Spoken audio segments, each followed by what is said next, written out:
നമസ്കാരം, ഈസി അക്കൗണ്ട്സിലേക്ക് സ്വാഗതം. ഞാൻ എടുക്കാൻ പോകുന്നത് ബികോം തേർഡ് സെമസ്റ്ററിലെ അഡ്വാൻസ്ഡ് ഫിനാൻഷ്യൽ അക്കൗണ്ടിങ് എന്ന സബ്ജക്റ്റാണ്. അതിലെ മൊഡ്യൂൾ 3 ആയിട്ടുള്ള ജോയിൻറ്റ് വെഞ്ചറാണ് നമ്മൾ എടുത്തുകൊണ്ടിരിക്കുന്നത്. അപ്പം അതിനകത്ത് മെത്തേഡ്സുകൾ, നമ്മൾ അതിനകത്ത് ബുക്സ് ഓഫ് അക്കൗണ്ട്സുകൾ പ്രിപ്പയർ ചെയ്യുന്ന പല മെത്തേഡ്സുകളായിരുന്നു പറഞ്ഞുകൊണ്ടിരുന്നത്. അതിൽ മൊത്തം 4 മെത്തേഡ്സ് ആയിരുന്നു. അതിലെ 4ാമത്തെ മെത്തേഡ്സ് എന്താണെന്ന് നമ്മൾ കഴിഞ്ഞ വീഡിയോയിൽ എക്സ്പ്ലെയിൻ ചെയ്തിരുന്നു. അപ്പം ഇന്നത്തെ വീഡിയോയിൽ ഉദ്ദേശിക്കുന്നത് ആ മെത്തേഡിൻ്റെ ഒരു ഇല്ലുസ്ട്രേഷൻ എങ്ങനെ ചെയ്യാം എന്നുള്ളതാണ്. അപ്പം ഞാൻ ഇവിടെ ഇല്ലുസ്ട്രേഷൻ 10 ആണ് എടുത്തിരിക്കുന്നത്. അപ്പം മെത്തേഡ് ഇങ്ങനെയാണ്: when separate set of books are maintained for joint ventures. അപ്പം ഈ ഒരു മെത്തേഡിനകത്ത് നമ്മൾ മനസ്സിലാക്കേണ്ടത്, നമ്മൾ ആദ്യം എന്ത് പ്രിപ്പയർ ചെയ്യണം? ഒരു ജോയിൻറ്റ് ബാങ്ക് അക്കൗണ്ട് പ്രിപ്പയർ ചെയ്യണം. അതായത് ഇവിടെ 2 വെഞ്ചേഴ്സ് ചേർന്ന് അവർ ജോയിൻറ്റ് ഒരു ബാങ്ക് അക്കൗണ്ട് ഓപ്പൺ ചെയ്യുകയും എല്ലാ ബിസിനസ് ട്രാൻസാക്ഷൻ, അവരുടെ ഈ ഒരു ജോയിൻറ്റ് വെഞ്ചറുമായി ബന്ധപ്പെട്ടുള്ള എല്ലാ ക്യാഷ് ട്രാൻസാക്ഷനും ഈ ഒരു ജോയിൻറ്റ് ബാങ്ക് അക്കൗണ്ട് വഴിയായിരിക്കും പോകുന്നതും. അതുതന്നെ എന്തെങ്കിലും പൈസ വരുന്നെങ്കിൽ അത് ജോയിൻറ്റ് ബാങ്ക് അക്കൗണ്ടിലോട്ടായിരിക്കും വരുന്നത്. പിന്നെ നമ്മൾ എന്ത് വരയ്ക്കണം? ജോയിൻറ്റ് വെഞ്ചർ അക്കൗണ്ട് വരയ്ക്കണം, പ്രോഫിറ്റ് ആണോ ലോസ് ആണോ എന്നറിയാൻ. അതിനുശേഷം എത്ര കോ വെഞ്ചേഴ്സ് ഉണ്ടോ അത്രയും പേരുടെ അക്കൗണ്ട് വരയ്ക്കണം. ഇതാണ് പ്രോബ്ലം. അപ്പോൾ നമുക്ക് എന്ത് ചെയ്യാം? ഇല്ലുസ്ട്രേഷൻ 10 നോക്കാം. അപ്പോൾ ഇവിടെ ഇല്ലുസ്ട്രേഷൻ 10 പറഞ്ഞിരിക്കുന്നത് ഇങ്ങനെയാണ്: X and Y entered into a joint venture to purchase and sell goods and to share profit and losses in the ratio 2:1. ഇവിടെ എക്സും വൈയും 2 പേര് ചേർന്നിട്ടാണ് ജോയിൻറ്റ് വെഞ്ചർ തുടങ്ങിയത്. അവരിവിടെ സാധനങ്ങൾ വാങ്ങി എന്ത് ചെയ്യുന്നു? വിൽക്കുന്നു. അതാണ് അവരുടെ ജോയിൻറ്റ് വെഞ്ചർ എന്ന് പറയുന്നത്. ഇവിടെ ലാഭമായാലും നഷ്ടമായാലും അവർ ഷെയർ ചെയ്യുന്നത് 2:1 റേഷ്യോയിലാണെന്ന് പറയുന്നുണ്ട്. അടുത്തതായിട്ട് പറയുന്നത്, they opened a joint bank account to which X contributed 30,000 and Y contributed 20,000. പിന്നെ ഇവർ ആദ്യം എന്ത് ചെയ്തു? ഒരു ജോയിൻറ്റ് ബാങ്ക് അക്കൗണ്ട് ഓപ്പൺ ചെയ്തു. അതിലേക്ക് എക്സ് 30,000 രൂപ ഡെപ്പോസിറ്റ് ചെയ്തു, വൈ 20,000 രൂപ എന്ത് ചെയ്തു? ഡെപ്പോസിറ്റ് ചെയ്തു. അങ്ങനെയാണ് ഇവർ ജോയിൻറ്റ് ബാങ്ക് അക്കൗണ്ട് ഓപ്പൺ ചെയ്തിരിക്കുന്നത്. അടുത്തത് പറയുന്നത്, ഇവർ മൊത്തത്തിൽ they bought goods for 48,000 for joint ventures. Joint ventures അതായത് സാധനങ്ങൾ വാങ്ങി വിൽക്കുകയാണല്ലോ ഇവർ ചെയ്യുന്നത്. അപ്പോൾ അതിൻ്റെ ആവശ്യത്തിന് വേണ്ടി 48,000 രൂപയുടെ ഗുഡ്സ് ഇവർ വാങ്ങി. ഇത് കൂടാതെ X supplied goods for ₹12,000. X എന്ത് ചെയ്തിട്ടുണ്ട്? 12,000 രൂപയുടെ ഗുഡ്സ് സപ്ലൈ ചെയ്തിട്ടുണ്ട്. And Y paid for rent and sales expenses ₹6,000. ഇവിടുത്തെ റെൻറ്റും അതുപോലെ തന്നെ സെയിൽസ് എക്സ്പെൻസും ആയിട്ടുള്ള 6,000 രൂപ കൊടുത്തത് ആരാണ്? വൈ ആണ്. Then they sold goods for ₹70,000. ഇവർ മൊത്തത്തിൽ 70,000 രൂപയുടെ ഗുഡ്സ് വിറ്റു. On closing the venture the unsold goods are taken over by Y for 8,000. ഇനി ഈ ജോയിൻറ്റ് വെഞ്ചർ അവസാനിക്കുമ്പോൾ, അതായത് ഇവർ ഈ വാങ്ങിയ ഗുഡ്സ് എല്ലാം വിറ്റു, ലാസ്റ്റ് നോക്കിയപ്പോൾ ഒരു 8,000 രൂപയുടെ അൺസോൾഡ് ഗുഡ്സ്, വിൽക്കാത്ത കുറച്ച് ഗുഡ്സ് ഉണ്ടായിരുന്നു, അത് വൈ ഏറ്റെടുക്കുകയും ചെയ്തു. ഇത് ചെയ്യേണ്ടത്, give journal entries, prepare joint bank account, joint venture account and venturers account. അപ്പോൾ നോക്കിയാൽ ആദ്യം നമ്മൾ ജേണൽ എൻട്രി ആണ് വരയ്ക്കേണ്ടത്. അപ്പോൾ ഇതിനകത്ത് പറഞ്ഞിരിക്കുന്ന കാര്യങ്ങൾ വെച്ചിട്ട് നമുക്ക് എന്ത് ചെയ്യാം? ആദ്യം ഒരു ജേണൽ എൻട്രി വരയ്ക്കാം. അതിനുശേഷം നമുക്ക് ബാക്കിയുള്ള അക്കൗണ്ടുകൾ വരയ്ക്കാം. അപ്പോൾ എങ്ങനെയാണ് നമുക്ക് ജേണൽ എൻട്രി എഴുതുന്നതെന്ന് നോക്കാം. അപ്പോൾ നമുക്ക് ജേണൽ എങ്ങനെയാണ് വരയ്ക്കുന്നത് നോക്കാം. അപ്പോൾ ഇവിടെ ആദ്യം പറഞ്ഞിരിക്കുന്നത് എന്താണ്? ഇവർ 2 പേരോട് ചേർന്നിട്ട് ജോയിൻറ്റ് ബാങ്ക് അക്കൗണ്ട് ഓപ്പൺ ചെയ്തു എന്ന് പറയുന്നു. അതിലേക്ക് എക്സ് 30,000 രൂപ കോൺട്രിബ്യൂട്ട് ചെയ്തു, വൈ 20,000 രൂപ കോൺട്രിബ്യൂട്ട് ചെയ്തു എന്ന് പറയുന്നു. അപ്പം നമ്മൾ സാധാരണഗതിയിൽ ഒരു ബാങ്ക് അക്കൗണ്ട് ഓപ്പൺ ചെയ്യുമ്പോൾ എൻട്രി എന്താണെന്ന് നോക്കുക. എന്താണ് നമ്മൾ സാധാരണഗതിയിൽ ഒരു ബാങ്ക് അക്കൗണ്ട് ഓപ്പൺ ചെയ്യുമ്പോൾ entry? Bank account at to cash എന്നാണ്, അല്ലേ? അപ്പോൾ ഇവിടെ നോക്കിയാൽ ഇവിടെ എന്താണ്? ജോയിൻറ്റ് ബാങ്ക് ആണ്. അപ്പോൾ നമ്മൾ മനസ്സിലാക്കേണ്ടത്, ബാങ്കിലേക്ക് ക്യാഷ് ഇടുമ്പോൾ ബാങ്ക് അക്കൗണ്ട് എന്ത് ചെയ്യും? കൂടും, അല്ലേ? അപ്പം ബാങ്കിൽ ക്യാഷ് ഉണ്ടെങ്കിൽ, അല്ലെങ്കിൽ ക്യാഷ് അറ്റ് ബാങ്ക് എന്ന് പറഞ്ഞൊരു അസറ്റ് ആണെന്ന് മനസ്സിലാക്കുക. നമുക്കറിയാം അസറ്റ് കൂടുമ്പോൾ എന്ത് ചെയ്യണം? ഡെബിറ്റ് ചെയ്യണം എന്നാണ് പഠിച്ചിട്ടുള്ളത്. അല്ലെങ്കിൽ തന്നെ നമ്മൾ മനസ്സിലാക്കണം, നമ്മുടെ ഓൾഡ് ഒരു റൂൾ ഉണ്ട്. എന്താണ്? ബാങ്ക് അതുപോലെ തന്നെ വ്യക്തികളുമായി ബന്ധപ്പെടുന്നതൊക്കെ ട്രാൻസാക്ഷൻ എന്തായിരിക്കും? ഏത് അക്കൗണ്ടിൽ വരും? പേഴ്സണൽ അക്കൗണ്ടിൽ വരും. അപ്പോൾ ബാങ്ക് എന്ന് പറയുന്നത് ഒരു ഇൻസ്റ്റിറ്റ്യൂഷൻ ആണ്. അതുകൊണ്ട് തന്നെ അത് പേഴ്സണൽ അക്കൗണ്ട് കാറ്റഗറിയിൽ വരും. പേഴ്സണൽ അക്കൗണ്ട് റൂൾ എന്താണ്? Debit the receiver. ആർക്കാണോ അല്ലെങ്കിൽ ആരാണോ സ്വീകരിക്കുന്നത് അവരെ ഡെബിറ്റ് ചെയ്യുക എന്നാണ്. അപ്പം ബാങ്കിലോട്ട് ക്യാഷ് ഡെപ്പോസിറ്റ് ചെയ്യുന്ന സമയത്ത് സ്വാഭാവികമായിട്ടും ബാങ്ക് ആണ് റിസീവർ. അപ്പോൾ ബാങ്കിന് എന്ത് ചെയ്യണം? നമുക്ക് ഡെബിറ്റ് ചെയ്യാം. ഇല്ലെങ്കിൽ മറ്റൊരു രീതിയിൽ നമ്മളുടെ മോഡേൺ ടെക്നിക്ക് പറയുകയാണെങ്കിൽ, മോഡേൺ റൂൾ, ബാങ്കിലോട്ട് ക്യാഷ് വരുമ്പോൾ എന്ത് ചെയ്യും? നമ്മുടെ അസറ്റ് കൂടും, ക്യാഷ് അറ്റ് ബാങ്ക് കൂടും. അതുകൊണ്ട് ബാങ്കിന് നമുക്ക് എന്ത് ചെയ്യാം? ഡെബിറ്റ് ചെയ്യാം. അപ്പോൾ എൻട്രി എങ്ങനെ വരും? Joint bank account, joint bank account debtor to, ഇവിടെ 2 പേരും കോൺട്രിബ്യൂട്ട് ചെയ്തിട്ടുണ്ടല്ലോ, to X to Y. Okay, ഇപ്പോൾ ഇവർ രണ്ടുപേരും എന്ത് ചെയ്തേക്കാണ്, ജോയിന്റ് ബാങ്കിലോട്ട് ക്യാഷ് കോൺട്രിബ്യൂട്ട് ചെയ്തു അല്ലെങ്കിൽ ക്യാഷ് ഡെപ്പോസിറ്റ് ചെയ്തപ്പോൾ എൻട്രി എന്താണ്, joint bank account debtor to X to Y. Amount നോക്കാം, രണ്ടുപേരും ഇട്ടത് എങ്ങനെയാണ്, എക്സ് 30,000 രൂപ കോൺട്രിബ്യൂട്ട് ചെയ്തു, വൈ 20,000 രൂപ കോൺട്രിബ്യൂട്ട് ചെയ്തു.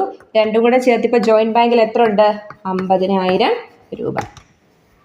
നമുക്ക് നറേഷൻ എഴുതാം. എങ്ങനെ എഴുതാം, X and Y contributed to അല്ലെങ്കിൽ X and Y opened a joint bank account എന്നൊരു നറേഷൻ തീർച്ചയായിട്ടും എഴുതിയിരിക്കണം. ഇല്ലെങ്കിൽ നിങ്ങൾക്ക് നറേഷൻ എഴുതാൻ അറിയില്ലെങ്കിൽ നമുക്ക് ആ ക്വസ്റ്റിനെ തന്നിരിക്കുന്ന അതേപോലെ അങ്ങ് എഴുതിയാലും മതി.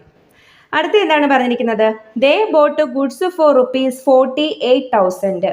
ഇവര് ഈ എക്സും വൈയും കൂടെ 48,000 രൂപയുടെ ഗുഡ്സ് വാങ്ങി. അപ്പൊ നമ്മൾ നോക്കേണ്ടത്, ഗുഡ്സ് വാങ്ങുക എന്ന് പറയുമ്പോൾ ജോയിന്റ് വെഞ്ചറിനെ സംബന്ധിച്ചൊരു എക്സ്പെൻസ് ആണ്.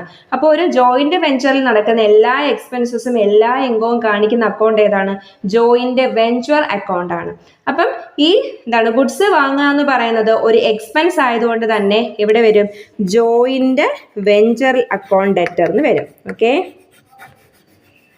Joint venture account debtor to. നമുക്കറിയാം ഗുഡ്സ് വാങ്ങുമ്പോൾ അവരുടെ കയ്യിൽ നിന്ന് എന്ത് പോയി, 48,000 രൂപ പോയി. അത് അവരുടെ കയ്യിൽ നിന്നാണോ പോയത്, അല്ല. എവിടെ നിന്നാണ്, ഇവർ എന്ത് ചെയ്തിട്ടുണ്ട്, ഒരു ബാങ്ക് അക്കൗണ്ട് ഓപ്പൺ ചെയ്തിട്ടുണ്ട്. അപ്പൊ ആ ജോയിന്റ് ബാങ്ക് അക്കൗണ്ടിൽ നിന്നും പൈസ എന്ത് ചെയ്യും, പോകും. അപ്പൊ നമ്മൾ മനസ്സിലാക്കേണ്ടത്, അക്കൗണ്ടിൽ നിന്ന് പൈസ പോകുമ്പോൾ സ്വാഭാവികമായിട്ട് ക്യാഷ് കുറയും, അസറ്റ് കുറയും. അസറ്റ് കുറഞ്ഞാൽ നമ്മൾ എന്ത് ചെയ്യണം, ക്രെഡിറ്റിൽ കാണിക്കണം. അപ്പൊ എൻട്രി എന്താണ്, ജോയിന്റ് ബാങ്ക്. അപ്പൊ എൻട്രി എന്താണ്, joint venture account debtor to joint bank. നമുക്ക് എന്ത് എഴുതാം, നറേഷൻ എഴുതേണ്ടത് എന്താണ്, ഗുഡ്സ് വർത്ത് ₹48,000 എന്ന് നമ്മൾ എന്ത് ചെയ്യണം, ഒരു നറേഷനും കൂടി എഴുതണം. അപ്പൊ രണ്ട് എൻട്രി മനസ്സിലായാലും, ഫസ്റ്റ് എന്താണ്, അവർ ജോയിന്റ് ബാങ്ക് അക്കൗണ്ട് ഓപ്പൺ ചെയ്ത എൻട്രിയാണ്, joint bank account debtor to X to Y. Then അടുത്ത എന്താണ്, അവർ സാധനങ്ങൾ വാങ്ങുമ്പോൾ ജോയിന്റ് ബാങ്കിൽ നിന്ന് ക്യാഷ് പോയി, ജോയിന്റ് വെഞ്ചറിനെ സംബന്ധിച്ചൊരു എക്സ്പെൻസ് ആണ്. അപ്പോൾ entry joint venture account debtor to joint bank. ഇനി ബാക്കിയുള്ള ട്രാൻസാക്ഷൻസ് നോക്കാം.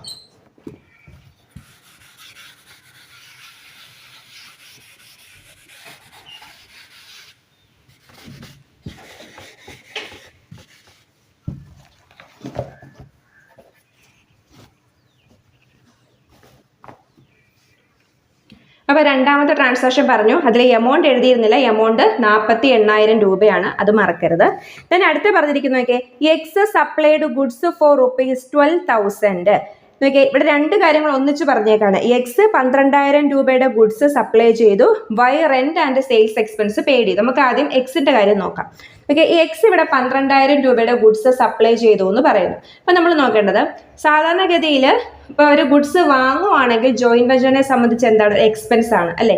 അതാണ് നമ്മൾ ആദ്യം എന്ത് എഴുതിയിരിക്കുന്നത്, joint venture account debtor to joint bank എന്ന് എഴുതി. 48,000 രൂപയുടെ ഗുഡ്സ് വാങ്ങിയപ്പോൾ എൻട്രി നമ്മൾ എഴുതി. ഇവിടെ ജോയിന്റ് വെഞ്ചറിനെ സംബന്ധിച്ച് ജോയിന്റ് വെഞ്ചറിന്റെ കയ്യിൽ നിന്ന് പൈസ പോയോ, ഇല്ല. ആരാണ് ഇവിടെ ഗുഡ്സ് വാങ്ങിയത്, എക്സ് 12,000 രൂപയുടെ ഗുഡ്സ് സപ്ലൈ ചെയ്യാണ് ചെയ്തത്. അപ്പൊ എക്സ് എന്ന് പറഞ്ഞാൽ എക്സിന്റെ പേഴ്സണൽ ക്യാഷ് കൊണ്ട് അല്ലെ, സ്വന്തം ക്യാഷ് കൊണ്ടാണ് എന്ത് ചെയ്തത്, ഇവിടെ 12,000 രൂപയുടെ ഗുഡ്സ് സപ്ലൈ ചെയ്ത്. അപ്പം ഈ എക്സ് എന്ന് പറയുന്ന വ്യക്തിക്ക് ജോയിന്റ് വെഞ്ചർ 12,000 രൂപ കൊടുക്കണം അല്ലെ. അപ്പൊ എക്സ് ഇവിടെ ഗുഡ്സ്, നമ്മൾ പണ്ട് എപ്പോഴും പറയുന്ന കാര്യമാണ്, ബിസിനസ്സും പേഴ്സൺസ്, ആ വ്യക്തി ഓണറും എന്താണ്, രണ്ട് വ്യക്തികളാണ്. അതുകൊണ്ട് തന്നെ ഓണർ ബിസിനസ്സിലോട്ട് അയാളുടെ പേഴ്സണൽ പ്രോപ്പർട്ടിയിൽ നിന്നും എന്തെങ്കിലുമൊക്കെ കോൺട്രിബ്യൂട്ട് ചെയ്താൽ അയാൾക്ക് ബിസിനസ് എന്ത് ചെയ്യണം, പൈസ കൊടുക്കണം. തിരിച്ച് പേഴ്സണൽ പർപ്പസിന് വേണ്ടിയിട്ട് ബിസിനസ്സിൽ നിന്ന് എന്തെടുത്തുകൊണ്ട് പോയാലും ബിസിനസ്സിന് ഈ വ്യക്തി എന്ത് ചെയ്യണം, അയാളുടെ തിരിച്ച പൈസ കൊടുക്കണം. അപ്പം അതേപോലെ തന്നെ ഇവിടെ 12,000 രൂപയുടെ ഗുഡ്സ് എക്സ് കോൺട്രിബ്യൂട്ട് ചെയ്താലും ജോയിന്റ് വെഞ്ചറിനെ സംബന്ധിച്ച് ഇതൊരു എക്സ്പെൻസ് ആണ്. കാരണം ഈ എമൗണ്ട്, ഈ 12,000 രൂപ ജോയിന്റ് വെഞ്ചറിൽ നിന്നും എക്സിന് എന്ത് ചെയ്യണം, കൊടുക്കണം. അപ്പം നോക്കിയേ, ജോയിന്റ് വെഞ്ചറിനെ സംബന്ധിച്ചൊരു എക്സ്പെൻസ് ആയതുകൊണ്ട് നമ്മൾ എങ്ങനെ എഴുതണം, joint venture account debtor, expense ആണെങ്കിൽ ഡെബിറ്റ് ചെയ്യണം, joint venture account debtor to X. ഇവിടെ എന്താണ്, എക്സിനെ ക്രെഡിറ്റ് ചെയ്യാൻ കാര്യം, നമ്മൾ കൊടുക്കണമല്ലോ. ആർക്കാണോ പൈസ കൊടുക്കേണ്ടത് അവരെന്താണ്, ക്രെഡിറ്റർ ആണ്. അതുകൊണ്ട് എന്ത് ചെയ്യണം, ക്രെഡിറ്റ് ചെയ്യണം. ഓക്കെ, എമൗണ്ട് എത്രയാണ്, 12,000. എമൗണ്ട് എത്രയാണ്, 12,000. അപ്പോൾ മനസ്സിലായോ, എന്താണ് ഇവിടെ എക്സ് കോൺട്രിബ്യൂട്ട് ചെയ്തെങ്കിലും ജോയിന്റ് വെഞ്ചർ ആ ക്യാഷ് കൊടുക്കണം. അപ്പോൾ ജോയിന്റ് വെഞ്ചറിനെ സംബന്ധിച്ചൊരു എക്സ്പെൻസ് ആണ് joint venture account debtor to X. അപ്പോൾ നമുക്ക് നറേഷൻ എന്തെഴുതാം, എക്സ് സപ്ലൈഡ് എന്താണ് ഗുഡ്സ് വർത്ത് ₹12,000 എന്ന് നമുക്ക് എഴുതാം.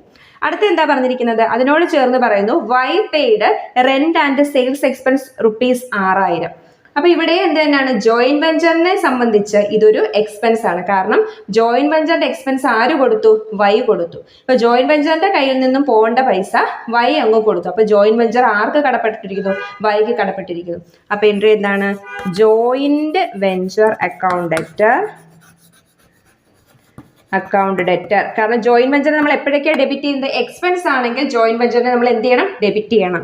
ഡെറ്റർ ടു, ഇവിടെ ജോയിന്റ് വെഞ്ചറിന്റെ കയ്യിൽ നിന്ന് ജോയിന്റ് വെഞ്ചറിന്റെ അക്കൗണ്ടിൽ നിന്നാണ് ക്യാഷ് പോയെങ്കിൽ ടു ജോയിന്റ് ബാങ്ക് എന്ന് വന്നേനെ. ഇവിടെ ജോയിന്റ് വെഞ്ചറിന്റെ ക്യാഷ് അല്ല പോയത്, വൈയുടെ കയ്യിൽ നിന്നാണ് പൈസ പോയത്. ഇപ്പോൾ ജോയിന്റ് വെഞ്ചർ വൈക്ക് ഈ പൈസ കൊടുക്കണം. അപ്പോൾ വൈ ആരാണ്, ക്രെഡിറ്റർ ആണ്. അപ്പോൾ joint venture account debtor to Y, amount എത്രയാണ്, 6000. എങ്ങനെ എഴുതാം, X paid rent and sales expense എന്ന് നമുക്ക് എഴുതാം. ഓക്കെ, അടുത്ത നോക്കിയേ. ഇനി അടുത്ത പറഞ്ഞിരിക്കുന്നത് സെയിൽസിന്റെ കാര്യമാണ് അല്ലേ. ദേ സോൾഡ് ഗുഡ്സ് ഫോർ 70,000. 70,000 രൂപയുടെ ഗുഡ്സ് അവരെ വിറ്റു. അപ്പൊ നോക്കിയേ, നമുക്കറിയാം ഒരു സെയിൽസ് നടക്കുമ്പോൾ സ്വാഭാവികമായിട്ട് ക്യാഷ് വരും. അപ്പൊ ഇവിടെ ഏതിലോട്ട് ക്യാഷ് വരും, ജോയിന്റ് ബാങ്കിലോട്ട് ക്യാഷ് വരും. ഇവര് സാധനം വാങ്ങിയപ്പോൾ ജോയിന്റ് ബാങ്കിൽ നിന്ന് ക്യാഷ് പോയി. ഒരു സാധനം വിൽക്കുമ്പോൾ എന്ത് ചെയ്യും, ജോയിന്റ് ബാങ്കിലോട്ട് ക്യാഷ് വരും. അപ്പൊ ജോയിന്റ് ബാങ്കിലോട്ട് ക്യാഷ് വരുമ്പോൾ ബാങ്കിൽ പൈസ കൂടും. അപ്പൊ എന്താണ്, ഒരു അസറ്റ് ആണ്, കൂടുമ്പോൾ ഡെബിറ്റ് ചെയ്യണം. അപ്പൊ എൻട്രി എന്താണ്, ജോയിന്റ് ബാങ്ക് അക്കൗണ്ട് ഡെറ്റർ എന്ന് വരും. ഇനി ജോയിന്റ് വെഞ്ചറിനെ സംബന്ധിച്ച് സെയിൽസ് എന്ന് പറഞ്ഞാൽ ഒരു ഇൻകം ആണ്. ഇൻകം ആണെങ്കിൽ ജോയിന്റ് വെഞ്ചർ നമ്മൾ എന്ത് ചെയ്യണം, ക്രെഡിറ്റ് ചെയ്യണം. അപ്പൊ എൻട്രി എങ്ങനെ വരും, joint bank account debtor to joint venture, amount 70,000. ഇവിടെ എന്താണ്, ജോയിന്റ് ബാങ്ക് അക്കൗണ്ട് ഡെറ്റർ എന്ന് വന്നത്, ഇവിടെ സെയിൽസ് നടത്തുമ്പോൾ ക്യാഷ് അക്കൗണ്ടിലോട്ട് വരും. അപ്പം അക്കൗണ്ടിൽ കിടക്കുന്ന ക്യാഷ് കൂടും. അസറ്റ് ആയതുകൊണ്ട് ക്യാഷ് കൂടുമ്പോൾ ഡെബിറ്റ് ചെയ്യണം. അതാണ് ജോയിന്റ് ബാങ്ക് അക്കൗണ്ട് ഡെറ്റർ എന്ന് പറഞ്ഞത്. ഇനി ടു ജോയിന്റ് വെഞ്ചർ എന്ന് വരാൻ കാര്യം, സെയിൽസ് എന്ന് പറഞ്ഞാൽ ജോയിന്റ് വെഞ്ചറിനെ സംബന്ധിച്ചൊരു ഇൻകം ആണ്. ഇൻകം ആണെങ്കിൽ ജോയിന്റ് വെഞ്ചറിനെ എന്ത് ചെയ്യണം, ക്രെഡിറ്റ് ചെയ്യണം. അപ്പൊ entry joint bank account debtor to joint venture, amount 70,000. Narration എങ്ങനെ എഴുതാം, they sold goods for ₹70,000. Okay, ഇനി നമുക്ക് ബാക്കിയുള്ള എൻട്രിയും കൂടെ നോക്കാം. ഇനി അടുത്ത് നോക്കിയേ, അടുത്തായിട്ട് പറഞ്ഞിരിക്കുന്നത് ജോയിന്റ് വെഞ്ചർ ക്ലോസ് ചെയ്ത സമയത്ത് ഒരു 8,000 രൂപയുടെ ഗുഡ്സ് ഉണ്ടായിരുന്നു. അത് ആര് ഏറ്റെടുത്തു, വൈ ഏറ്റെടുത്തു എന്നാണ് പറയുന്നത്. അപ്പൊ നോക്കിയേ, നമ്മളെ സംബന്ധിച്ച് നമ്മൾ മനസ്സിലാക്കേണ്ട കാര്യം, ക്ലോസിംഗ് സ്റ്റോക്ക് എന്ന് പറയുന്നത് നമ്മുടെ ജോയിന്റ് വെഞ്ചറിന്റെ ക്രെഡിറ്റ് സൈഡിൽ വരുന്ന ഐറ്റാണ്. ജോയിന്റ് വെഞ്ചറിന്റെ ക്രെഡിറ്റ് സൈഡിൽ വരുന്ന 2 ഐറ്റം എന്തൊക്കെയാണ്, ഒന്ന് സെയിൽസ്, മറ്റൊന്ന് ക്ലോസിംഗ് സ്റ്റോക്ക് ആണ്. അപ്പൊ ഇവിടെ ഈ നമ്മളുടെ ജോയിന്റ് വെഞ്ചറിന്റെ closing stock joint venture account credit സൈഡിൽ വരണം. പക്ഷെ ഇവിടെ അത് ആര് ഏറ്റെടുത്തു, വൈ ഏറ്റെടുത്തു. അപ്പൊ 8,000 രൂപ വൈ ജോയിന്റ് വെഞ്ചറിന് എന്ത് ചെയ്യണം, തരണം. അപ്പൊ വൈ എന്ന് പറഞ്ഞാല് ജോയിന്റ് വെഞ്ചറിനെ സംബന്ധിച്ച് പൈസ തരേണ്ട ആളാണ്. അപ്പൊ ആരുടെ കയ്യിൽ നിന്നാണോ പൈസ കിട്ടേണ്ടത് അവരെന്താണ്, ഡെപ്റ്റർ ആണ്. അതുകൊണ്ട് ഡെപ്റ്റർ എപ്പോഴും എന്താണ്, അസറ്റ് ആണ്. അപ്പൊ ഒരു ഡെപ്റ്റർ കൂടുക അല്ലെങ്കിൽ ഡെപ്റ്റർ ഉണ്ടാവുക എന്ന് പറയുമ്പോൾ അയാളെ നമ്മൾ ഡെബിറ്റ് ചെയ്യണം. അപ്പൊ എൻട്രി എന്താണ്, Y account debtor to joint വെഞ്ചറിനെ സംബന്ധിച്ച് എന്താണ്, അതൊരു ഇൻകം അല്ലേ, ടു ജോയിന്റ് വെഞ്ചർ, എമൗണ്ട് എത്രയാണ്, 8,000.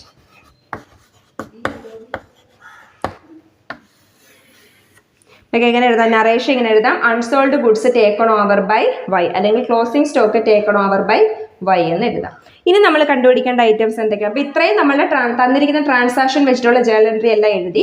ഇനി നമ്മൾ ഇവിടെ 2 ജേണൽ എൻട്രി എഴുതാനുള്ള സ്ഥലം ഇടണം. ഒന്നെന്താണ്, നമ്മുടെ ജോയിന്റ് വെഞ്ചർ അക്കൗണ്ട് വരച്ചതിന് ശേഷം, ഇപ്പം നമ്മൾ ഈ ജേണൽ എല്ലാം വരച്ചു കഴിഞ്ഞാൽ ഇനി അടുത്ത സ്റ്റെപ്പ് എന്താണ്, നമ്മൾ ജോയിന്റ് വെഞ്ചർ അക്കൗണ്ട് വരയ്ക്കും. ആ ജോയിന്റ് വെഞ്ചർ അക്കൗണ്ട് വരയ്ക്കുമ്പോൾ ലാഭമാണോ നഷ്ടമാണോ എന്ന് നമുക്ക് കിട്ടും. അത് ലാഭമായാലും നഷ്ടമായാലും 2:1 റേഷ്യോയിൽ നമ്മൾ എക്സിനും വൈക്കും വീതിച്ചു കൊടുക്കും. അപ്പം അതിൻ്റെ ഒരു എൻട്രി നമുക്ക് എഴുതണം.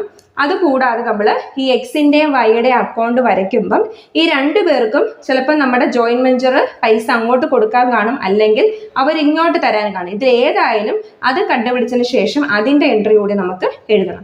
അപ്പോൾ 2 ജേണൽ എൻട്രി എഴുതാനുള്ള സ്ഥലം വിട്ടതിന് ശേഷം നമുക്ക് എന്ത് വരയ്ക്കാം, അക്കൗണ്ടുകൾ വരയ്ക്കാം. അപ്പോൾ നമ്മൾ മനസ്സിലാക്കേണ്ട കാര്യം, ഫസ്റ്റ് വരയ്ക്കുന്ന അക്കൗണ്ട് ജോയിന്റ് ബാങ്ക് അക്കൗണ്ട് ആണ്. പക്ഷേ ജോയിന്റ് ബാങ്ക് അക്കൗണ്ട് ഏറ്റവും ലാസ്റ്റ് മാത്രമേ നമുക്ക് എന്ത് ചെയ്യാൻ പറ്റത്തുള്ളൂ, ക്ലോസ് ചെയ്യാൻ പറ്റുള്ളൂ. ഓക്കെ, ഇപ്പോൾ ജോയിൻറ്റ് ബാങ്ക് അക്കൗണ്ട് ഫസ്റ്റ് വരയ്ക്കുക, വരച്ചിട്ടത് ക്ലോസ് ചെയ്യാതെ വെച്ചിരിക്കുക നമ്മൾ. അതിനുശേഷം ജോയിൻറ്റ് വെഞ്ചർ അക്കൗണ്ട് വരയ്ക്കണം. അതിനുശേഷം നമ്മുടെ എക്സിൻ്റെയും വൈയുടെയും അക്കൗണ്ട് വരച്ചതിന് ശേഷം നമുക്ക് കിട്ടുന്ന എമൗണ്ട് എത്രയാണോ അത് വെച്ചിട്ട് മാത്രമേ ജോയിൻറ്റ് ബാങ്ക് അക്കൗണ്ട് ക്ലോസ് ചെയ്യാൻ പറ്റുള്ളൂ. അപ്പോൾ നമുക്ക് ആദ്യം എന്ത് വരയ്ക്കാം? ജോയിൻറ്റ് ബാങ്ക് അക്കൗണ്ട് വരയ്ക്കാം. ഇപ്പോൾ ജേണലെല്ലാം വരച്ചു കഴിഞ്ഞു. നമുക്കിനി അടുത്തായിട്ട് നോക്കേണ്ടത് ലെഡ്ജേഴ്സ് ആണ്. ഫസ്റ്റ് ജോയിൻറ്റ് ബാങ്ക് അക്കൗണ്ട് ആണ്. അതിനുശേഷം നമുക്ക് ജോയിൻറ്റ് വെഞ്ചർ അക്കൗണ്ട് വരയ്ക്കാം. ഇത് രണ്ടും വരച്ചതിന് ശേഷം നമുക്ക് എന്ത് ചെയ്യാം? എക്സ് അക്കൗണ്ട്, വൈ അക്കൗണ്ട് വരയ്ക്കാം. ഇത്രയും കാര്യങ്ങളാണ് ഉള്ളത്. അപ്പോൾ നമുക്ക് ആദ്യം ജോയിൻറ്റ് ബാങ്ക് അക്കൗണ്ട് വരയ്ക്കാം. അപ്പോൾ ഞാൻ തുടക്കത്തിലേ പറഞ്ഞു, ജോയിൻറ്റ് ബാങ്ക് അക്കൗണ്ട് നമ്മൾ ഫസ്റ്റിൽ വരയ്ക്കുന്നെങ്കിലും ഏറ്റവും ലാസ്റ്റ് മാത്രമേ നമുക്ക് ജോയിൻറ്റ് ബാങ്ക് അക്കൗണ്ട് ക്ലോസ് ചെയ്യാൻ പറ്റുള്ളൂ. അതായത് ജോയിൻറ്റ് ബാങ്ക് അക്കൗണ്ട് പ്രത്യേകത എന്തായിരിക്കും? ടാലി ആവും. ഓക്കെ, അപ്പം ഫസ്റ്റ് ജോയിൻറ്റ് ബാങ്ക് അക്കൗണ്ട് ആണ്. അപ്പം നമ്മൾ വരച്ചിട്ടുള്ള ജേണൽ നോക്കിയിട്ടാണ് ജോയിൻറ്റ് ബാങ്ക് അക്കൗണ്ട് ആയാലും ബാക്കിയുള്ള ലെഡ്ജർ അക്കൗണ്ട്സ് ആയാലും എല്ലാം നമ്മൾ വരയ്ക്കുന്നത്. അപ്പോൾ ഫസ്റ്റ് ജേണൽ എൻട്രി ആണ് joint bank account debtor to X to Y എന്നതാണ്. അപ്പോൾ ജോയിൻറ്റ് ബാങ്ക് അക്കൗണ്ട് ഡെബിറ്റ് സൈഡിൽ എന്ത് വരും? To X 30,000 to Y 20,000. Then അടുത്തത് joint venture account debtor to joint bank ആണ്. അപ്പോൾ ഇവിടെ ജോയിൻറ്റ് ബാങ്കിനെ ക്രെഡിറ്റ് ചെയ്തേക്കാണ്. അപ്പോൾ അതിൻ്റെ ഓപ്പോസിറ്റ് കിടക്കുന്ന ഐറ്റമാണ് ക്രെഡിറ്റിൽ എഴുതാൻ. By joint venture amount 48,000. അടുത്തത് joint venture account debtor to X, നമ്മുടെ ജോയിൻറ്റ് ബാങ്കിൽ അത് വരില്ല. അടുത്ത joint venture account debtor to Y, അതും വരില്ല. അടുത്തത് joint bank account debtor to joint venture. അപ്പോൾ അതെവിടെയാണ്? Joint bank account debtor to joint venture എന്നാണ്. അപ്പോൾ ഡെബിറ്റ് സൈഡിൽ ജോയിൻറ്റ് വെഞ്ചർ എമൗണ്ട് 70,000. അപ്പം ഇത്രയും കാര്യങ്ങൾ മാത്രമാണ് നമ്മളുടെ ജേണലിൽ ജോയിൻറ്റ് ബാങ്കുമായി ബന്ധപ്പെട്ട് പറഞ്ഞിരിക്കുന്നത്. അപ്പോൾ നമ്മൾ ഇത്രയും എഴുതിയിട്ട് ഇവിടെ തന്നെ വെച്ചിരിക്കുക. നമ്മളിൻ്റെ ബാക്കി അക്കൗണ്ട് വരച്ചതിന് ശേഷം ഇത് ക്ലോസ് ചെയ്യാൻ പറ്റുള്ളൂ. നമുക്ക് ജോയിൻറ്റ് വെഞ്ചർ അക്കൗണ്ട് നോക്കാം. ജോയിൻറ്റ് വെഞ്ചറുമായി ബന്ധപ്പെട്ട ട്രാൻസാക്ഷൻ, ഫസ്റ്റ് ട്രാൻസാക്ഷൻ വരില്ല. രണ്ടാമത്തെ joint venture account debtor to joint bank. അപ്പോൾ joint venture account debtor to joint bank ആണ് debit side. To joint bank amount 48,000. രണ്ടാമത്തെ എന്താണ്? Joint venture account debtor to X. അപ്പോൾ നമുക്ക് അടുത്ത എഴുതാം. To X amount 12,000. അടുത്ത joint venture account debtor to Y. To Y 6,000. അടുത്തത് joint bank account debtor to joint venture. ഇവിടെ ജോയിൻറ്റ് വെഞ്ചറിനെ ക്രെഡിറ്റ് ചെയ്തേക്കാണ്. അപ്പോൾ ക്രെഡിറ്റ് സൈഡിൽ ഓപ്പോസിറ്റ് കിടക്കുന്ന ഐറ്റമായ ജോയിൻറ്റ് ബാങ്ക് എമൗണ്ട് 70,000. അടുത്ത് എന്താ പറഞ്ഞേക്കുന്നത്? Y account debtor to joint venture. അപ്പോൾ അവിടെയും ജോയിൻറ്റ് വെഞ്ചറിനെ ക്രെഡിറ്റ് ചെയ്തേക്കാണ്. അപ്പോൾ ക്രെഡിറ്റ് സൈഡിൽ വൈ എമൗണ്ട് 8,000. ഓക്കെ, അപ്പോൾ ഇത്രയും കാര്യങ്ങളാണ് ജോയിൻറ്റ് വെഞ്ചറുമായി ബന്ധപ്പെട്ടുള്ളത്. എന്തൊക്കെയാണ്? ഫസ്റ്റ് എൻട്രി എന്താണ്? Joint venture account debtor to joint bank, then joint venture account debtor to X, joint venture account debtor to Y, then joint bank account debtor to joint venture, Y account debtor to joint venture. ഇത് നമുക്ക് എന്ത് ചെയ്യാം? Balance ചെയ്യാം. ഈ രണ്ട് side നോക്കുമ്പോൾ കൂടുതലായിട്ടുള്ള എവിടെയാണ്? ക്രെഡിറ്റ് സൈഡാണ്. അത് നമുക്ക് ടോട്ടൽ എഴുതാം. 78,000. നമുക്ക് അടുത്തായിട്ടുള്ളത് ടോട്ടൽ ചെയ്തു. ഇനി നമുക്ക് ബാലൻസ് ചെയ്യാം. ബാലൻസ് ചെയ്യുമ്പോൾ 78,000 നിന്ന് ഇവിടെ 66,000 ആണുള്ളത്. കുറയ്ക്കുമ്പോൾ നമുക്ക് കിട്ടുന്നത് എത്രയാണ്? 12,000 ആണ്. ഈ 12,000 നമ്മൾ വീതിക്കേണ്ട റേഷ്യോ എത്രയാണ്? 2:1. 2:1 എന്നുള്ള റേഷ്യോയിൽ വേണം വീതിക്കാൻ. അതിൻ്റെ അർത്ഥം എന്താണ്? എക്സിന് വൈക്കുള്ള റേഷ്യോ ആണ്. ഈ പ്രോഫിറ്റ് ആയാലും ലോസ് ആയാലും 12,000 വീതിക്കേണ്ട റേഷ്യോ ആണ്. അപ്പോൾ നമുക്ക് എക്സിന് എത്ര കൊടുക്കും നോക്കാം. 12,000 ഇൻറ്റു 2/3. 8,000 ആണ് എക്സിന് വരുന്നത്. Then Vaiko 12,000 into 1/3. 4,000 വരും. അപ്പോൾ നിങ്ങൾ ഒന്നുകിൽ ഇന്നർ കോളത്തിൽ ഇതുപോലെ കാൽക്കുലേറ്റ് ചെയ്ത് കാണിക്കുക, എന്നിട്ട് ടോട്ടൽ 12,000 എഴുതുക. ഇവിടെ സ്ഥലം ഇല്ലാത്തതുകൊണ്ട് ഞാൻ മൊത്തത്തിൽ ഇങ്ങനെ കാണിച്ചിരിക്കുകയാണ്. അപ്പോൾ എന്താണ്? എക്സിന് 12,000 ഇൻറ്റു 2/3 8,000, വൈക്ക് 12,000 ഇൻറ്റു 1/3 4,000. ഇത്രയാണ് ഇതെന്ന് പറയുന്നത് അവർക്ക് പ്രോഫിറ്റ് ഷെയർ ചെയ്തേക്കുന്നത്. ഇപ്പം നമ്മളിനി ഈ ജോയിൻറ്റ് വെഞ്ചറിൻ്റെ ഈ ഒരു എൻട്രിയുടെ എന്താണ് നമ്മൾ എന്താണ് ജേണൽ എൻട്രിയിൽ ഈ ട്രാൻസാക്ഷൻ്റെ എൻട്രി എഴുതണം. എൻട്രി ഇങ്ങനെ വരും. Joint venture account debtor to X to Y എന്ന് പറഞ്ഞിട്ട് നമ്മൾ എവിടെ എഴുതണം? നമ്മളുടെ ജേണലിനകത്ത് നമ്മൾ 2 ജേണൽ എൻട്രി എഴുതാനുള്ള സ്ഥലം ഇടാൻ പറഞ്ഞിരുന്നു. അവിടെ എഴുതേണ്ട ഒരു എൻട്രിയാണ് joint venture account debt to X to Y. ഇവിടെ എന്താണ് profit of joint venture distributed among X and Y എന്ന് നമ്മൾ എന്ത് ചെയ്യുക, നറേഷൻ എഴുതുക. അപ്പോൾ ജോയിന്റ് വെഞ്ചർ കഴിഞ്ഞു. ഇനി നമുക്ക് വരയ്ക്കേണ്ടത് എക്സിൻ്റെ അക്കൗണ്ടും വൈയുടെ അക്കൗണ്ടും ആണ്. ആ 2 അക്കൗണ്ട് വരച്ചു കഴിഞ്ഞാൽ മാത്രമേ നമുക്ക് ജോയിന്റ് ബാങ്ക് അക്കൗണ്ട് എന്ത് ചെയ്യാൻ പറ്റുള്ളൂ, ടാലി ആക്കാൻ പറ്റൂ. അപ്പോൾ നമുക്കിനി എക്സിൻ്റെ അക്കൗണ്ടും വൈയുടെ അക്കൗണ്ടും നോക്കാം. അപ്പോൾ നമുക്ക് എക്സ് അക്കൗണ്ട് നോക്കാം. അപ്പോൾ നോക്കിയേ, ജേണൽ എൻട്രീസിനകത്ത് ഫസ്റ്റ് എൻട്രി എന്താണ്, joint bank account debt to X to Y എന്നാണ്. അപ്പോൾ അവിടെ 2 പേരുടെയും കാര്യമുണ്ട്, എക്സിൻ്റെതും വൈയുടെയും പറയുന്നുണ്ട്. അപ്പോൾ ഇവിടെ എക്സിനെ ആയാലും വൈ ആയാലും ക്രെഡിറ്റ് ചെയ്തേക്കാണ്. അപ്പോൾ അവരുടെ ക്രെഡിറ്റ് സൈഡ്, ആ അക്കൗണ്ടിൻ്റെ ക്രെഡിറ്റ് സൈഡിൽ എൻ്റെ ഓപ്പോസിറ്റ് കിടക്കുന്ന ഐറ്റം എഴുതണം. നമുക്ക് തന്നെ എഴുതാം, ബൈ ജോയിന്റ് ബാങ്ക് എക്സിന് 30,000, വൈക്കും ബൈ ജോയിന്റ് ബാങ്ക് 20,000.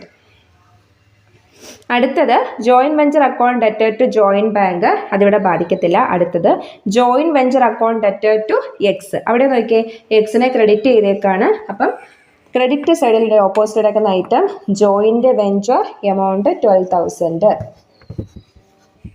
അടുത്ത എൻട്രി എന്താണ്, joint venture account debt to Y. ഇവിടെ വൈയെ ക്രെഡിറ്റ് ചെയ്തേക്കാണ്. അപ്പോൾ ക്രെഡിറ്റ് സൈഡിൻ്റെ ഓപ്പോസിറ്റ് കിടക്കുന്ന item by joint venture amount 6,000. ഇനി അടുത്തുള്ളത് joint bank account debt to joint venture, അത് ഇതിനെ ബാധിക്കില്ല. അടുത്ത് നോക്കിയേ, Y account debt to joint venture. ഇവിടെ വൈയെ ഡെബിറ്റ് ചെയ്തേക്കാണ്. അപ്പോൾ ഡെബിറ്റ് സൈഡിൽ ഓപ്പോസിറ്റ് കിടക്കുന്നത് ടു ജോയിന്റ് വെഞ്ചർ എമൗണ്ട് 8,000. ഇനിയുള്ള എന്താണ്, നമ്മളുടെ ജോയിന്റ് വെഞ്ചറിൻ്റെ പ്രോഫിറ്റ് ഈ എക്സിനും വൈക്കും ട്രാൻസ്ഫർ ചെയ്തിരുന്നു. എൻട്രി എന്തായിരുന്നു, joint venture account debt to X 8,000 to Y 4,000 എന്നാണ്. അപ്പോൾ അവിടെ എക്സിനെയും വൈയെയും ക്രെഡിറ്റ് ചെയ്തേക്കുന്നുണ്ട്. ക്രെഡിറ്റ് സൈഡിൽ എങ്ങനെ വരും, ബൈ ജോയിന്റ് വെഞ്ചർ എക്സ് 8,000, ഇവിടെ by joint venture Y 4,000. Okay, ഇത്രയുമാണ് നമ്മുടെ ട്രാൻസാക്ഷനുമായി ബന്ധപ്പെട്ടിട്ടുള്ള കാര്യങ്ങൾ. ഇനി നമുക്ക് എന്ത് ചെയ്യാം, ബാലൻസ് ചെയ്യാം. എക്സിൻ്റെ അക്കൗണ്ട് ബാലൻസ് ചെയ്യുമ്പോൾ നോക്കേണ്ടത്, ഇനി നമുക്ക് ബാലൻസ് ചെയ്യാം. എക്സിൻ്റെ അക്കൗണ്ട് ബാലൻസ് ചെയ്യുമ്പോൾ നോക്കിയേ, 30,000, 12,000, 8,000. അപ്പോൾ എല്ലാം കൂടെ എത്ര വരും, 50,000 വരും. 50,000. ഈ 50,000 നമുക്ക് എന്ത് ചെയ്യാം, ക്രെഡിറ്റിൽ എഴുതേണ്ട എന്താണ്, ജോയിന്റ് ബാങ്ക് അക്കൗണ്ട്. ഇന്ന് നോക്കിയേ, വൈയുടെ അക്കൗണ്ട് ബാലൻസ് ചെയ്യുമ്പം 20,000, 6,000, 4,000 എല്ലാം കൂടെ എത്ര വരും, 30,000 വരും. ടോട്ടല് 30,000. ആ 30,000 നിന്ന് 8,000 പോയ ബാലൻസ് 22,000. അത് നമ്മൾ എങ്ങനെ എഴുതണം, ജോയിന്റ് ബാങ്ക്. ഇനി എന്ത് ചെയ്യണം, നമ്മൾ ഈ കാര്യങ്ങൾ ജോയിന്റ് ബാങ്കുമായി ബന്ധപ്പെട്ടല്ലേ, അപ്പം നമ്മൾ ഇതിന് ജോയിന്റ് ബാങ്കിൽ എഴുതണം. അപ്പം എങ്ങനെ വരും ഇവിടെ entry, X account debt to joint ബാങ്കും Y account debt to joint ബാങ്കും. ഇവിടെ ജോയിന്റ് ബാങ്കിന് എന്ത് ചെയ്തേക്ക്, ക്രെഡിറ്റ് ചെയ്തേക്കാണ്. അപ്പോൾ ജോയിന്റ് ബാങ്കിൻ്റെ ക്രെഡിറ്റ് സൈഡിൽ വേണം നമ്മളിത് എഴുതാം. അപ്പം എങ്ങനെ എഴുതാം, by X 50,000 by Y, by X 50,000 by Y 22,000. അപ്പം നമ്മൾ എന്താണ് ഇതിന് എൻട്രി എഴുതാൻ മറക്കല്ലേ, എൻട്രി കോമ്പൗണ്ട് എൻട്രി ആയിട്ട് എഴുതിയത്. കാരണം X account debt to joint bank, Y account debt to joint bank എന്താണ്, അതിനെ കോമ്പൗണ്ട് ചെയ്യുമ്പം X account debt Y account debt to joint bank എന്ന് വരും. അപ്പോൾ ജോയിന്റ് ബാങ്കിൻ്റെ ക്രെഡിറ്റ് സൈഡ് എഴുതി നമുക്ക് ടോട്ടൽ നോക്കാം. അപ്പോൾ നമുക്ക് ടാലി ആവുന്നോ നോക്കാം. 48, 50, 22,000 ഇതെല്ലാം കൂടെ കൂട്ടുമ്പോഴത്തേക്കും 1,20,000 വരും. നോക്കിയേ, 70,000, 20,000, 30,000 എത്ര വരും, 1,20,000 ടാലി ആയി. അപ്പോൾ നമ്മൾ ഏറ്റവും ലാസ്റ്റ് ആണ് ജോയിന്റ് ബാങ്ക് അക്കൗണ്ട് ടാലി ആക്കുന്നത്. അപ്പോൾ നമ്മൾ ഇതിൽ നിന്ന് എന്ത് ചെയ്തു, എക്സിനും വൈക്കും, എക്സിന് 50,000 രൂപ കൊടുത്തു, വൈക്ക് 22,000 രൂപ കൊടുത്തു. അപ്പം നമ്മുടെ അക്കൗണ്ടിലോട്ട് എക്സ് 30,000 ഇട്ടു, വൈ 20,000 ഇട്ടു, പിന്നെ സെയിൽസ് വഴി 70,000 രൂപ വന്നു. ഇതെല്ലാം എന്താണ്, അക്കൗണ്ടിൽ നിന്ന് പോയതാണ്. നമ്മൾ സാധനം വാങ്ങിച്ചപ്പോൾ 42,000 രൂപ പോയി. ഇനി ഈ ജോയിന്റ് വെഞ്ചർ അവസാനിച്ചപ്പോൾ എക്സിന് 50,000 രൂപ കൊടുത്ത് സെറ്റിൽ ചെയ്തു, വൈക്ക് 22,000 രൂപ കൊടുത്ത് സെറ്റിൽ ചെയ്തു. അപ്പോൾ നമ്മൾ നറേഷൻ എഴുതേണ്ടത് എന്താണ്, payment of the venture on closing the account എന്ന് എഴുതുക. ഏതാണ് നമ്മൾ എക്സ് അക്കൗണ്ടും വൈ അക്കൗണ്ടുമായി ബന്ധപ്പെട്ട് X account debt Y account debt to joint bank എന്ന് എഴുതുമ്പോൾ ക്ലോസ് ചെയ്യുന്ന സമയത്ത് നമ്മൾ അക്കൗണ്ട് ക്ലോസ് ചെയ്ത കാര്യമാണ് പറഞ്ഞിരിക്കുന്നത്. അപ്പോൾ ഇത്രയുമാണ് നമ്മളുടെ ഫോർത്ത് മെത്തേഡ്. വളരെ സിമ്പിളാണ്. നമ്മൾ ആദ്യം ജേണൽ എഴുതുക, അതിനുശേഷം 4 അക്കൗണ്ട് വരയ്ക്കുക. ഈ ഒരു മെത്തേഡാണ് ഏറ്റവും കൂടുതൽ ചോദിച്ച് കണ്ടിട്ടുള്ളത്. അപ്പോൾ നമ്മൾ ഈ ഒരു മെത്തേഡ് വളരെ പെട്ടെന്ന് തന്നെ പഠിക്കാൻ പറ്റുന്നതുമാണ്. നമ്മൾ കൂടുതൽ ഇമ്പോർട്ടൻസ് കൊടുക്കുക. അപ്പോൾ മനസ്സിലാക്കേണ്ട കാര്യം, ആദ്യം ജോയിന്റ് ബാങ്ക് അക്കൗണ്ട് വരയ്ക്കുന്നെങ്കിലും ഏറ്റവും ലാസ്റ്റ് മാത്രമേ ജോയിന്റ് ബാങ്ക് അക്കൗണ്ട് ക്ലോസ് ചെയ്യാൻ പാടുള്ളൂ. അപ്പം ഇത്രയുമാണ്. അപ്പോൾ ഇത്രയായപ്പോൾ നമ്മുടെ ഈ 3rd മൊഡ്യൂളിലൂടെ അവസാനിച്ചു. ഇനി നമുക്ക് ബാക്കിയുള്ള മൊഡ്യൂൾസുമായിട്ട് മറ്റേ വീഡിയോയിലൂടെ കാണാം.